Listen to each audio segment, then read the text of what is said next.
pessoas com promessa de desenvolvimento emocional e prosperidade financeira. Nascido em Goiânia, começou em um call center e hoje ostenta patrimônio de cerca de 200 milhões de reais. Em 2022, teve 243 mil votos para a Câmara dos Deputados, mas sua candidatura foi julgada irregular e invalidada posteriormente pelo Tribunal Superior Eleitoral. Boa noite, candidato. Seja muito bem-vindo. Um prazer recebê-lo.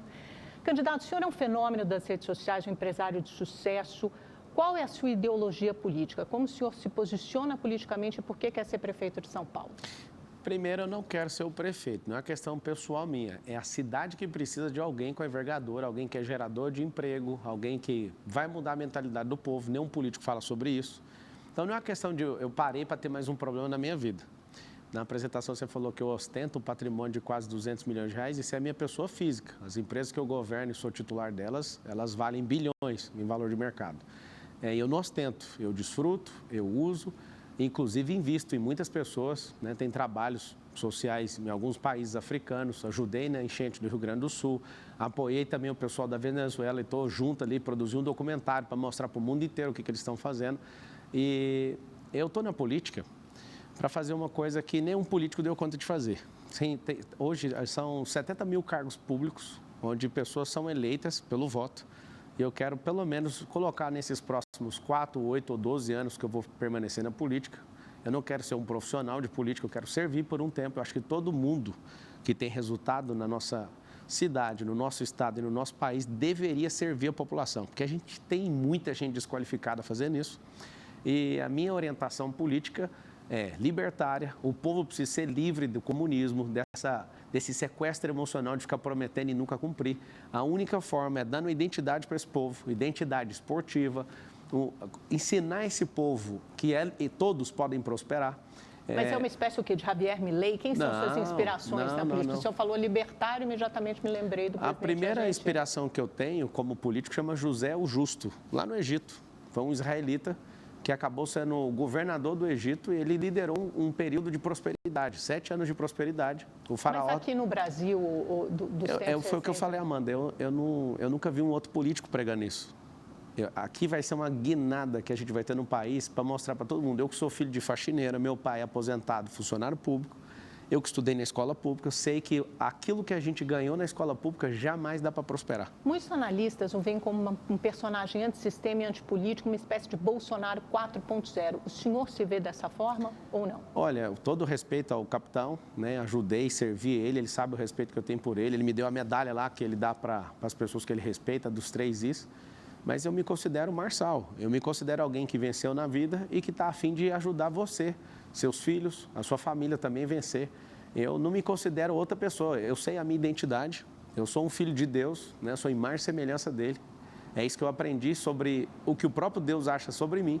E eu quero que você também saiba disso, para você nunca mais ter que depender de nenhum político, para você depender de nenhuma história de gente que usa do comunismo para entrar na sua cabeça e sempre sequestrar vocês emocionalmente. Isso não é uma questão que eu quero que as pessoas engulam, não. Eu vou mostrar que tem como fazer. A minha oferta de entrar na política é para mudar de fato, radicalmente isso. O senhor tem feito a eleição, a sua campanha até agora, produzindo frases de efeito, que popularmente se conhece como lacrar nas redes sociais. Até mesmo as suas propostas, que muitos têm como estapafúrdia, tipo teleférico, tipo o prédio mais alto do mundo, vem controlando, pautando a narrativa das eleições até agora. O problema dessa estratégia é que, num primeiro momento, ela é muito eficaz. Ela faz você crescer nas pesquisas, nas intenções de voto. Mas ela pode ter um teto e pode aumentar também a sua estratégia. A sua rejeição, a sua estratégia de campanha vai ser principalmente viralizar nas redes sociais? Não, não é viralizar, é mostrar que eu sou o único que pode libertar você dessa miséria que você está. Libertar você de ter que sentir o cheiro do Tietê todo dia, libertar você com esses 7 milhões de carros, né, destruindo o ar dessa cidade. Mas essa como poluição. o senhor vai fazer isso? Eu já estou explicando. O senhor precisa apresentar propostas concretas. Quem quiser ver proposta concreta tem que entrar no site do TSE, lá está tudo, é público para todo mundo. O que você tem que saber hoje é igual eu uso quando eu vou comprar uma empresa. Um dos grandes negócios que eu faço é comprar empresas, para acelerar elas e vendê-las, tá? Você imagina, quando eu vou olhar para uma pessoa que está oferecendo uma empresa, eu não olho para o negócio dela, eu olho para ela, se ela aguenta o tranco. Aqui, eu sei que todo mundo fica nesse engodo de cadê a proposta? A proposta está no plano de governo.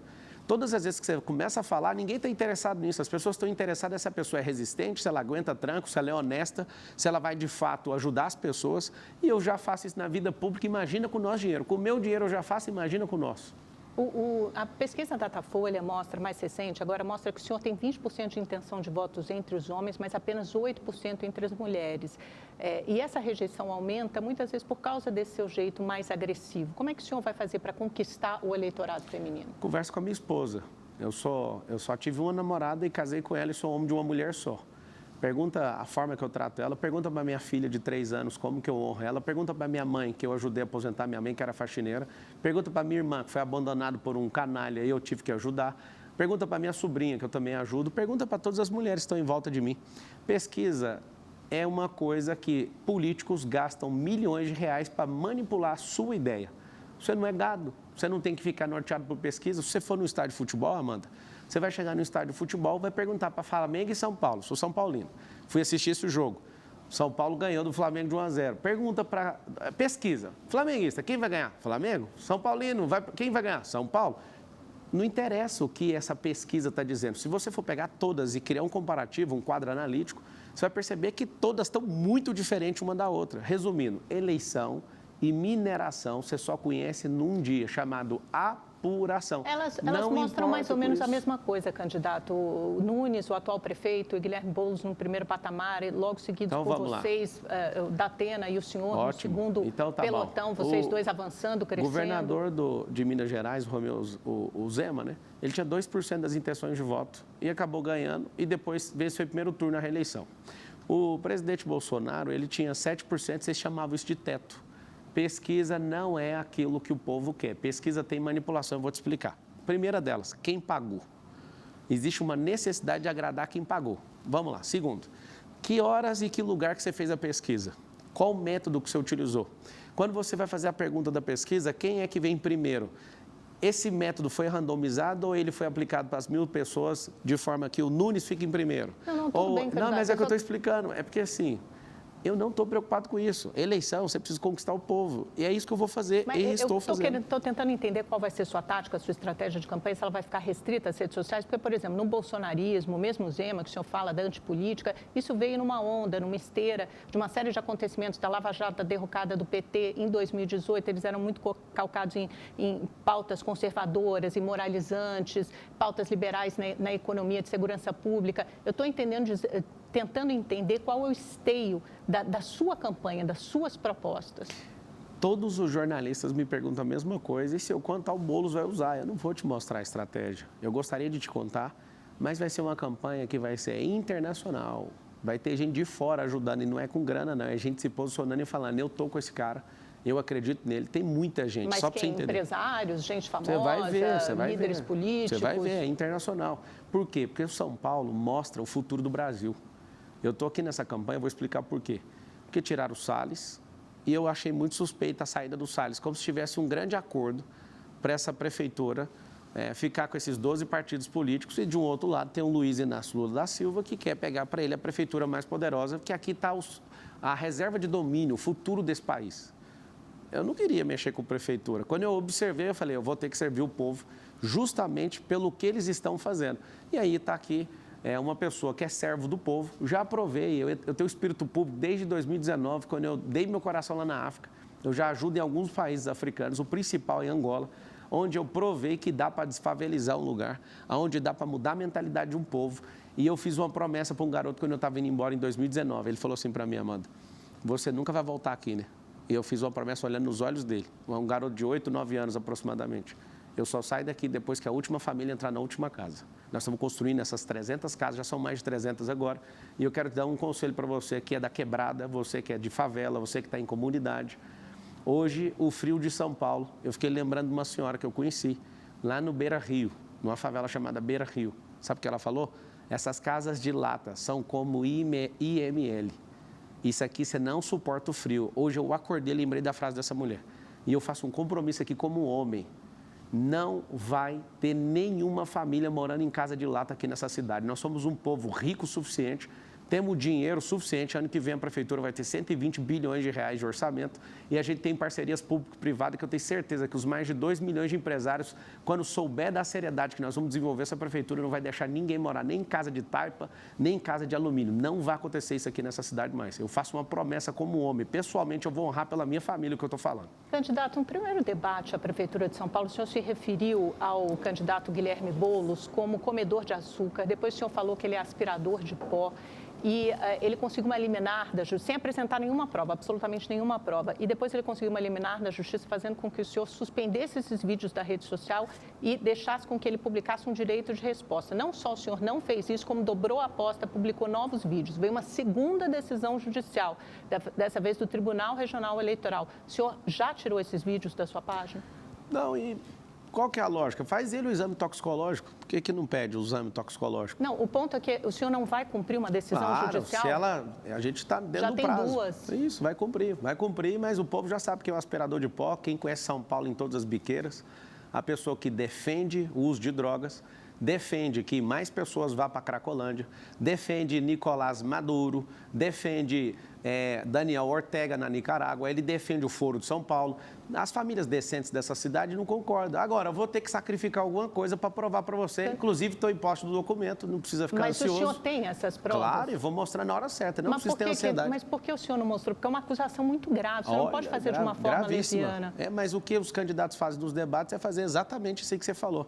Como que eu vou falar agora se o povo esquece em uma semana? Calma que eu estou aqui, você não precisa ficar apavorado. O senhor está dizendo, então, que o senhor tem provas disso? Vou mostrar, calma. Ele é o candidato medalha de ouro, foi o que mais foi preso. E em todos os candidatos à Prefeitura de São Paulo, ele é medalha de ouro, já tem 3 pódios.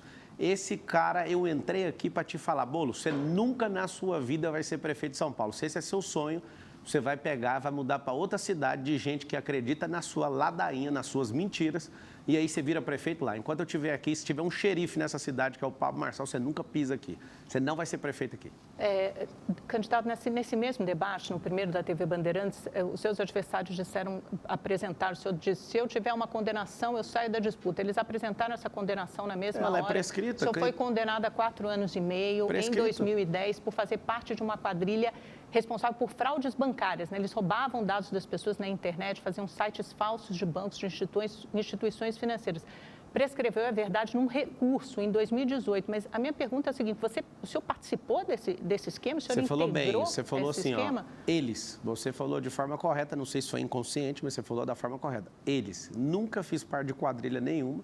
Eu trabalhei para um cara consertando computadores e tomei um processo criminal por 13 anos. Meu pai me ensinou a ser homem, a não tocar em nada de ninguém. E faço um desafio para você, Amanda, como jornalista e todos os jornalistas desse país. Todo mundo. Descubra quanto que eu peguei e me dá o Pix que eu pago. Esse é o desafio. Queria saber do Lula, o tanto de dinheiro que ele roubou do país, que dia que ele vai devolver o dinheiro e a moral desse país. Quero saber de todas essa patifaria de PSOL, de PT, tudo que eles já desviaram do povo, eles dão conta de devolver? Eu sou homem, construí riqueza, um patrimônio multibilionário empresarial e eu posso falar para vocês, atuo em 19 segmentos diferentes, não afino para absolutamente nada que comunista me falar. Se eu estou devendo, põe para pagar que eu pago agora. Esse é o desafio.